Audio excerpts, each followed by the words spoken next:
दोस्तों, मैं आपके साथ सज्जन सिंह आज नई वीडियो लेकर आया हूं जो एनसीईआरटी बेसिक है और टॉपिक है हमारा रासायनिक अभिक्रियाएं।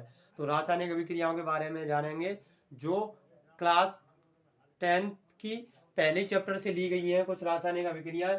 पहली रासायनिक अभिक्रिया है हमारी योगात्मक अभिक्रिया। योगात्मक अभिक्रिया क्या होती है? जब दो या दो से अधिक पदार्थ, तत्वी और यौगिक भी मिलकर एक नए पदार्थ का निर्माण करते हैं, इस अभिक्रिया को या योगात्मक अभिक्रिया कहते हैं। और इस अभिक्रिया को संश्लेषण अभिक्रिया भी कहते हैं। तो देखिए किस प्रकार योगात्मक अभिक्रिया होती है, जानते हैं। आइए उदाहरण के माध्यम से एक एग्जाम्पल लेंगे, एग्जाम्पल के माध्यम से जान जाएंगे कि योगात्मक अभिक्रिया होती क्या है। तो एग्जाम्पल हम इस प्रकार लेते हैं, दो एग्जाम्पलों के माध्यम से जानेंगे। नंबर 1, जब सल्फर को जलाते हैं तो क्या होता है, तो जानेंगे। सल्फर प्लस ऑक्सीजन, जब सल्फर को जलाएंगे वायु की उपस्थिति में ऑक्सीजन के साथ अभिक्रिया कराते हैं। ऑक्सीजन के साथ क्रिया ही कराना ही जलाना कहलाता है। ऑक्सीजन के साथ जितनी भी रासायनिक अभिक्रिया होती हैं वो सब क्या कहलाती है? जलाना कहलाती है। तो देखिएगा कि जब ठोस सल्फर को ऑक्सीजन के साथ जलाते हैं, ऑक्सीजन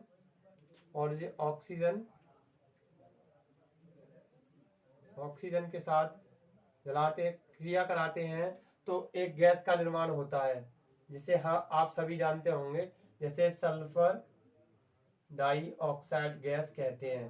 जिसे सल्फर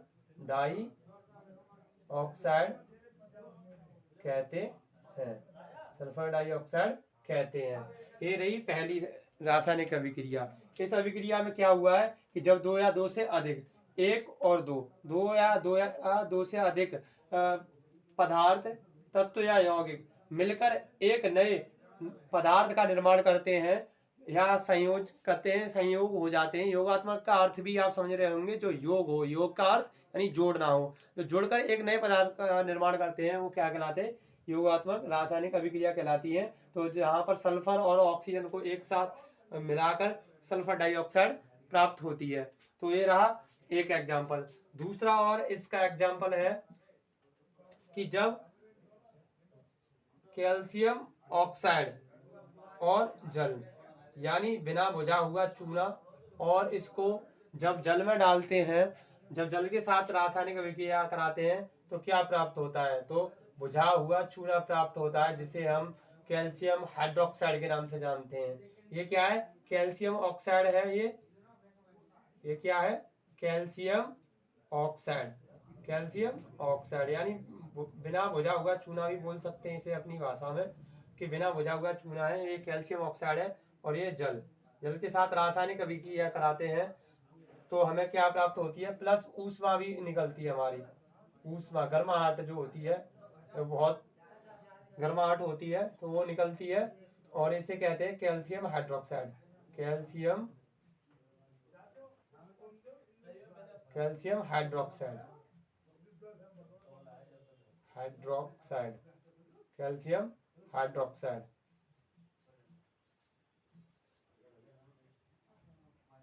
इस कैल्शियम हाइड्रोक्साइड के बारे में मैं आपको बता दूं कि जब आपके घरों पर जो कलई होती है, पुताई की जाती है, तो जब मार्केट से जो कलई ली जाती है, लेके आते हैं, और जब उसको जल में भिगोते हैं तो एक बहुत भड़कते हुए ऊष्मा के साथ उसमें से ऊष्मा निकलती है, और वो बिना बुझा हुआ चूना ही होता है, जो जल के साथ रासायनिक अभिक्रिया करने पर कैल्शियम हाइड्रोक्साइड का निर्माण होता है।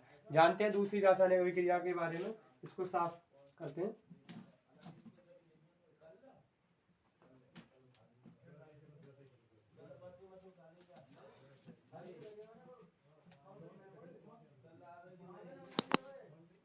दूसरी रासायनिक हमारी जो अभिक्रिया है,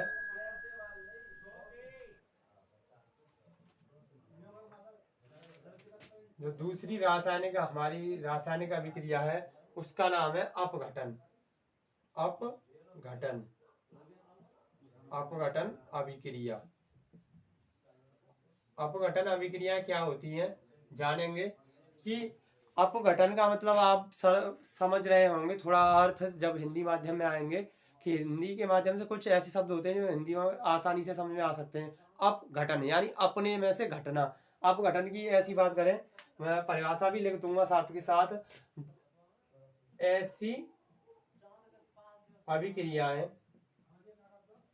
ऐसी अभिक्रियाएं जिसमें कोई यौगिक अपने में से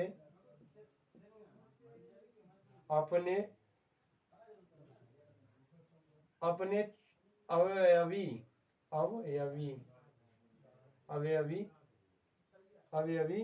तत्वों में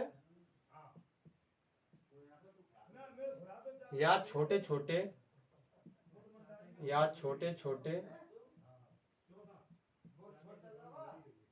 सरल यौगिकों में टूट जाता है। सरल यौगिकों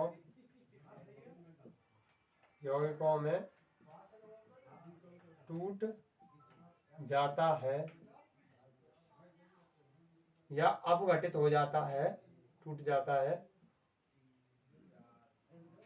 उस अभिक्रिया को अपघटन अभिक्रिया कहते हैं। तो आइए, अपघटन दो प्रकार से होता है, एक ऊष्मीय अपघटन और एक विद्युत अपघटन। तो जो अपघटन होता है वो दो प्रकार से होता है।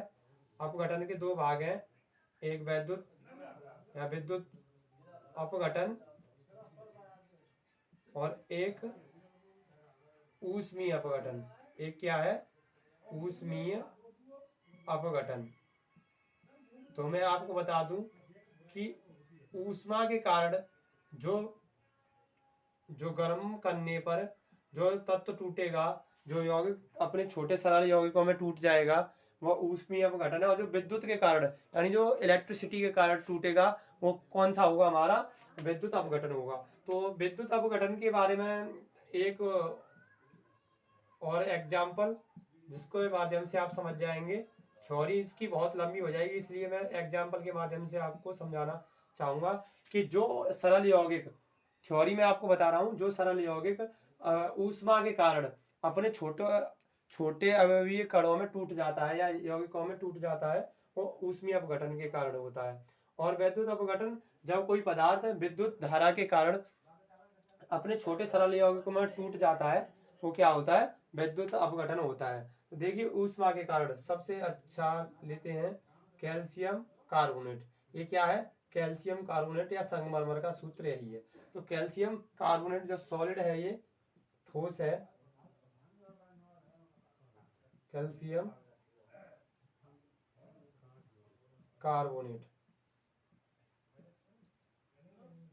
कार्बोनेट को जब गर्म करते हैं, यानी ऊष्मा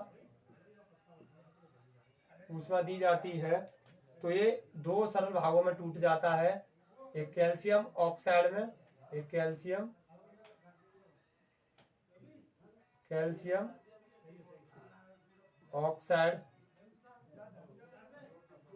ऑक्साइड में, और एक कार्बन डाइऑक्साइड में। एक कैल्शियम, जब कैल्शियम कार्बोनेट को दो भागों में ऊष्मा दी जाती है, तो ये दो भागों में, सरल भागों में टूट जाता है, कैल्शियम ऑक्साइड में और कार्बन डाइऑक्साइड में। ये गैस बाहर निकल जाती है और ये हमें प्राप्त होता है, ऐसे उड़ जाती है गैस और ये हमें सॉलिड प्राप्त होता है। अब विद्युत अपघटन के बारे में जानेंगे, विद्युत अपघटन होता कैसे, ठीक है। विद्युत अपघटन को देखते हैं उदाहरण, जैसे एक एग्जांपल इसका भी है विद्युत अपघटन का, NaCl। NaCl को जब विद्युत धारा प्रवाहित की जाती है, तो ये दो भागों में टूट जाता है। यहाँ पर विद्युत धारा दी जाती है, तो ये Na सोडियम और प्लस क्लोरीन गैस में टूट जाता है। ये क्लोरीन गैस में टूट जाता है। अब देखेंगे क्या हमारा रासायनिक समीकरण संतुलित है। पहले चैप्टर में रासायनिक समीकरण संतुलित करना और मोस्ट इम्पोर्टेंट है। तो देखेंगे यहाँ Cl के 2 है और यहाँ पर जो Cl है वो एक बार है, Na यहाँ पर एक बार है, Na संतुलित है। तो Cl के दो अणु करने के लिए हमें यहाँ पर 2 का गुणा करना होगा। अब ये हमारे पूरे NaCl के 2 अणु हो चुके हैं, तो Cl के यहाँ पर हो गए और Na के यहाँ पर हो गए। तो ये क्या है? सोडियम क्लोराइड यानी नमक, हमारा नमक कहते हैं, जिसे हम दो भागों में टूट जाता है, एक सोडियम में, एक सोडियम में टूट जाता है और एक क्लोरीन गैस में टूट जाता है। तो ये रही हमारी अपघटन रासायनिक अभिक्रियाएं। अब जानेंगे विस्थापन अभिक्रियाएं जो बहुत बार पूछी जाती हैं। तो आइए विस्थापन अभिक्रियाओं पर ले चलते हैं, आपको ये साफ करते हैं।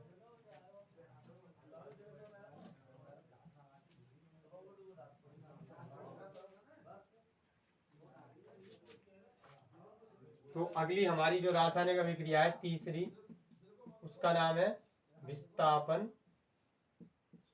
अभिक्रिया। उसका क्या नाम है? विस्थापन अभिक्रिया। देखेंगे विस्थापन अभिक्रिया क्या होती है।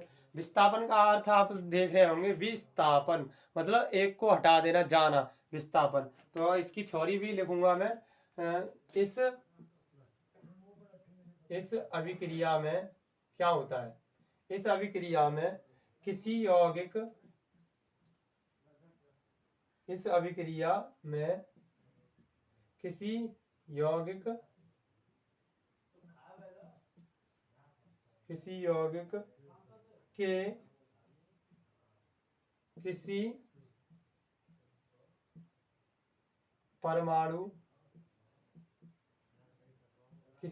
के किसी परमाणु या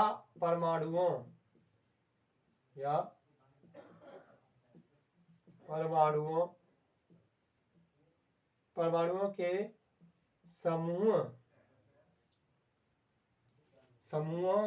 समूह के स्थान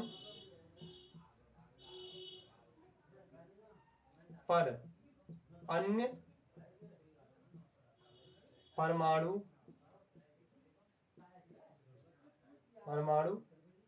आ जाते हैं, ऐसे भी बोल सकते हैं, आ जाते हैं। तो इस अभिक्रिया को क्या कहते हैं? विस्थापन अभिक्रिया कहते हैं। इसे भी एग्जाम्पल के माध्यम से समझेंगे तो अच्छा रहेगा। एग्जाम्पल के माध्यम से देखते हैं। ऐसी इस अभिक्रिया में किसी यौगिक के किसी परमाणु या परमाणुओं के समूह के स्थान पर कोई अन्य परमाणु आ जाते हैं। तो इस अभिक्रिया को क्या कहते हैं? इस अभिक्रिया को विस्थापन अभिक्रिया कहते हैं। तो इसके भी एग्जाम्पल हैं, देखिए एग्जाम्पल के माध्यम से देखेंगे। एक एग्जाम्पल लिया है मैंने, जैसे Zn+H2SO4। देखेंगे ये क्या है? हमारी जिंक है, जिंक धातु है, और ये सल्फ्यूरिक अम्ल है। ये सल्फ्यूरिक अम्ल है, सल्फ्यूरिक अम्ल। तो Zn की क्रिया यानी जिंक धातु की क्रिया सल्फ्यूरिक अम्ल के साथ कराते हैं, तो जो हमें उत्पाद प्राप्त होता है वो ZnSO4 प्लस हाइड्रोजन गैस बाहर निकल जाती है। ये किसके कारण होता है? धातुओं की सक्रियता श्रेणी के कारण होता है, क्योंकि जो धातुओं की सक्रियता श्रेणी है वो हाइड्रोजन का स्थान Zn से नीचे है, और जो जिंक का स्थान है वो हाइड्रोजन से बहुत ऊपर है। इसलिए ये जो Zn धातु है वो सल्फ्यूरिक अम्ल से हाइड्रोजन गैस को बाहर निकाल देती है, और ये जो निर्माण होता है उसका नाम होता है जिंक सल्फेट। जो हमें उत्पाद प्राप्त होता है उसे जिंक सल्फेट कहते हैं। और इसका एक और भी उदाहरण है, देखिए दूसरा उदाहरण और है। इसमें Zn ने H2 को विस्थापित कर दिया, यानी जिंक ने हाइड्रोजन को विस्थापित कर दिया, उसी को हम विस्थापन अभिक्रिया कहते हैं। अब देखिए एक और उदाहरण है Cu+AgNO3, यानी ये क्या है? कॉपर। ये क्या है? जो हमारा कॉपर है, कॉपर की क्रिया हमने सिल्वर नाइट्रेट के साथ कराई है, सिल्वर नाइट्रेट के साथ कराई है। नाइट्रेट के साथ कराते हैं तो जो हमें प्राप्त होगा उत्पाद वो क्या होगा? वो उत्पाद हमें प्राप्त होगा वो उसे कहेंगे CuNO3 का होल ट्वाइस प्लस Ag। क्योंकि ऐसा क्यों हो रहा है? ये धातुओं की सक्रियता श्रेणी के आधार पर हो रहा है, क्योंकि जो Cu कॉपर का स्थान है वो धातुओं की सक्रियता श्रेणी में सिल्वर से ऊपर है, यानी Ag से ऊपर है। इस कारण सिल्वर को कॉपर सिल्वर नाइट्रेट के विलयन से विस्थापित कर देता है और अपना जो नया उत्पाद बनाता है उसे कॉपर नाइट्रेट कहते हैं, से कॉपर नाइट्रेट कहते हैं। और जो सिल्वर हमारी निकल जाती है, सिल्वर बाहर हो जाती है। अभी देखेंगे क्या ये रासायनिक समीकरण संतुलित है। ऊपर वाला तो संतुलित है, ये नीचे वाला संतुलित है। देखेंगे यहाँ NO3 के 2 अणु हो चुके हैं, यहाँ पर एक ही है। तो क्या करेंगे, यहाँ पर 2 अणु करने के लिए यहाँ पर 2 का गुणा कर देंगे। यहाँ पर जब 2 का गुणा करेंगे तो Ag के भी 2 हो गए। तो Ag के भी 2 करने के लिए हमें 2 का यहाँ पर भी करना होगा गुणा। अब ये हो गया हमारा रासायनिक समीकरण संतुलित है, Cu का 1 Cu का 1। और ये हमारी हो गई है तीसरी रासायनिक अभिक्रिया यानी विस्थापन अभिक्रिया। अब समझेंगे दूसरी जो हमारी चौथी रासायनिक अभिक्रिया है उसके बारे में जानेंगे। उसका नाम है द्विविस्थापन। उसका नाम है द्विविस्थापन रासायनिक अभिक्रिया। क्या नाम है, द्विविस्थापन रासायनिक अभिक्रिया। द्विविस्थापन रासायनिक अभिक्रिया के बारे में जानेंगे क्या होती है। ये जो विस्थापन में था एक या जो परमाणु बदल जाते हैं, द्विविस्थापन में वह रासायनिक अभिक्रिया जो 2 आयनिक यौगिकों के आयन परस्पर बदल जाते हैं, जिनके आयन परस्पर बदल जाते हैं। देखेंगे लिखा, जिसकी मैं वो लिख दे रहा हूं, वह अभिक्रिया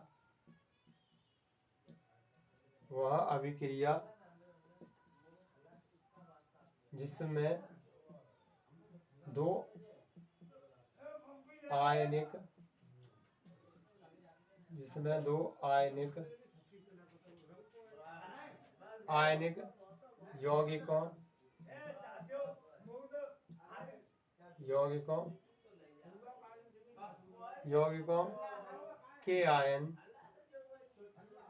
यौगिकों के आयन परस्पर बदल जाते हैं, परस्पर बदल जाते हैं। वो क्या कहलाती हैं, वो अभिक्रिया द्विविस्थापन अभिक्रिया कहलाती हैं। द्विविस्थापन अभिक्रिया या उभय विस्थापन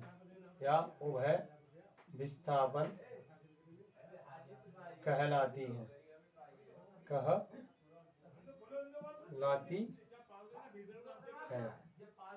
देखेंगे इसको, ये भी उदाहरण है, उदाहरण के माध्यम से समझेंगे कि जब वह अभिक्रिया जब 2 आयनिक यौगिकों के आयन परस्पर बदल जाते हैं, एक दूसरे पर बदल जाते हैं, यानी द्विविस्थापन, यहाँ पर 2 का विस्थापन हो रहा हो। द्विविस्थापन आप हिंदी के अर्थ से भी समझ सकते हैं कि यहाँ पर 2 का विस्थापन हो रहा हो, वो क्या कहलाती है, द्विविस्थापन। इसके भी एग्जाम्पल है, एग्जाम्पल के माध्यम से समझने का प्रयास करेंगे। तो देखिए पहला एग्जाम्पल है इसका, ये NaCl प्लस AgNO3 यानी सोडियम क्लोराइड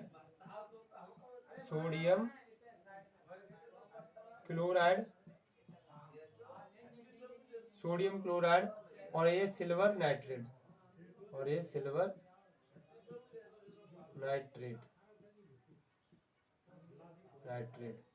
जब इनकी अभिक्रिया कराते हैं तो इसमें क्या होगा। देखिए आपने सुना होगा कि जो धातुओं की सक्रियता श्रेणी पर ये रासायनिक अभिक्रियाएं होती हैं, तो ये क्या होगा कि सोडियम सिल्वर नाइट्रेट के विलयन से सिल्वर को अलग कर देता है।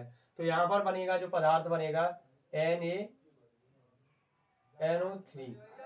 NaNO3 प्लस, अब बचेगा AgCl। तो यहाँ लिख देंगे AgCl। तो AgCl वहाँ लिख दिया हमने। तो जो बनने वाला उत्पाद है हमारा वो क्या कहलाएगा, सोडियम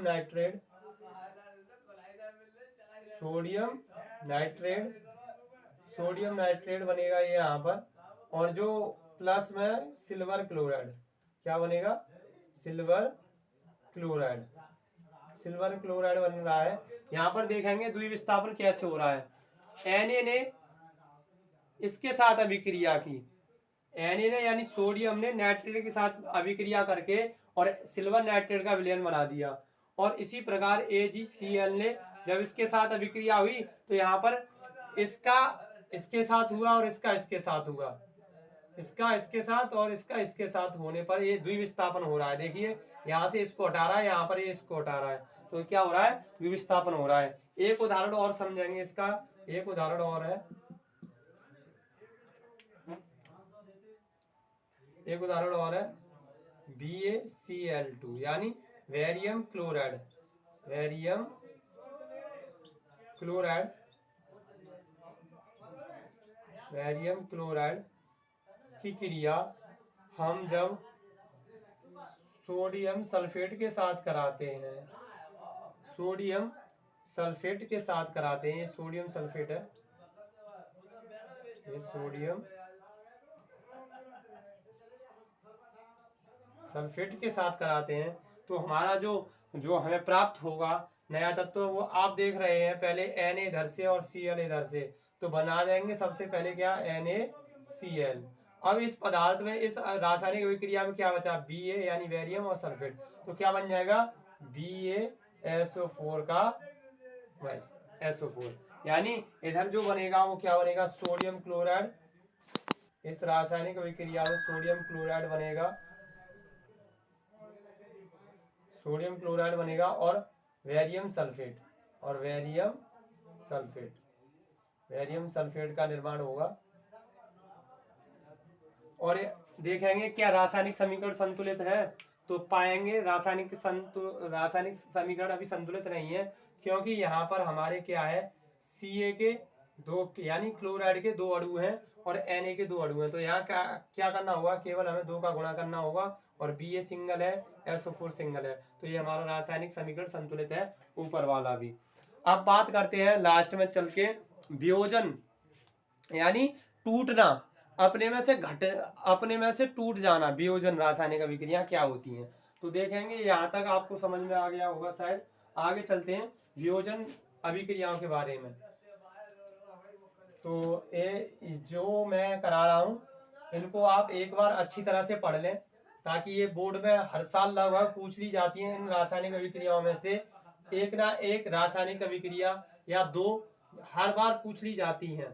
तो आप सभी इस वीडियो की तैयारी अच्छे से, जो समझ में नहीं आए तो इस वीडियो को बार बार लौट के देख सकते हैं आप, तो कुछ समझ में आ जाएगा। अब चलते हैं लास्ट, हमारी जो पांचवी रासायनिक अभिक्रिया है वो है वियोजन।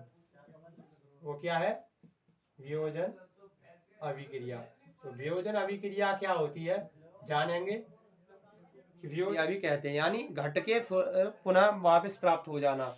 जैसे वियोजन भी दो प्रकार के वियोजन होते हैं, एक हमारा विद्युत वियोजन और एक ऊष्मीय वियोजन। तो जानेंगे ऊष्मीय वियोजन और विद्युत वियोजन के बारे में। यह कैसी अभिक्रिया होती है, यह वियोजन अभिक्रियाएं यह उत्क्रमणीय अभिक्रियाएं होती हैं, देखेंगे कैसे उत्क्रमणीय रासायनिक अभिक्रियाएं होती हैं। तो ऊष्मीय के बारे में जानेंगे कि जब हाइड्रोजन आयोडाइड को गर्म किया जाता है, जब हाइड्रोजन आयोडाइड को गर्म किया जाता है तो ये दो भागों में टूट जाती है, हाइड्रोजन गैस अलग का निर्माण होता है और ऑक्सीजन गैस का अलग निर्माण होता है। और जब इन दोनों गैसों को ठंडा किया जाता है तो यह हमारे प्राप्त होती है। तो समीकरण को संतुलित करेंगे, हाइड्रोजन के दो और आयोडीन के दो, तो ये हमने संतुलित कर दिया है। यहाँ पर लिखेंगे हाइड्रोजन आयोडाइड,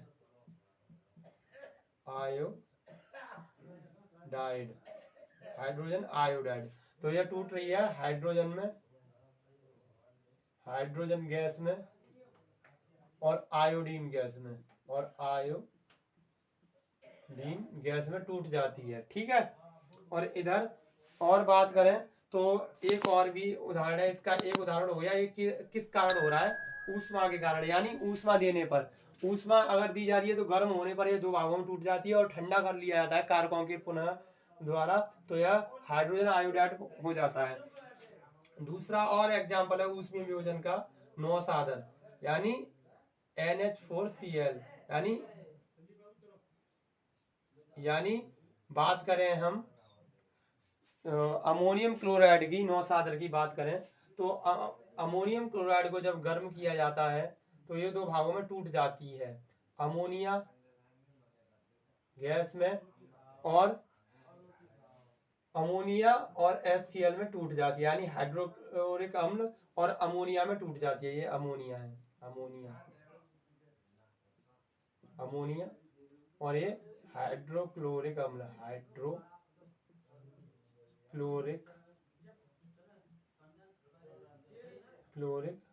अम्ल, ये दो भागों में टूट जाती है।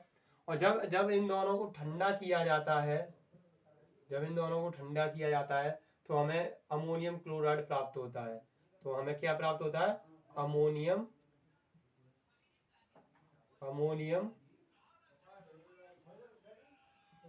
क्लोराइड प्राप्त होता है। विद्युत वियोजन के बारे में जानेंगे, यानी जब विद्युत वियोजन होता है तो यौगिक अपने दो आयनों में टूट जाता है, और विद्युत धारा को हटा लिया जाता है। तो जो यौगिक है हमें पुनः आयन मिलकर एक यौगिक का निर्माण कर लेते हैं, पुनः उसी यौगिक का निर्माण कर लेते हैं। तो यह जो चिन्ह दिखाई दिया जा रहा है आपको, यह एक उत्क्रमणीय अभिक्रिया के चिन्ह भी हैं, यह एक उत्क्रमणीय अभिक्रियाएं भी हैं। तो देखिएगा विद्युत वियोजन के भी मैं उदाहरण से आपको समझा रहा हूँ।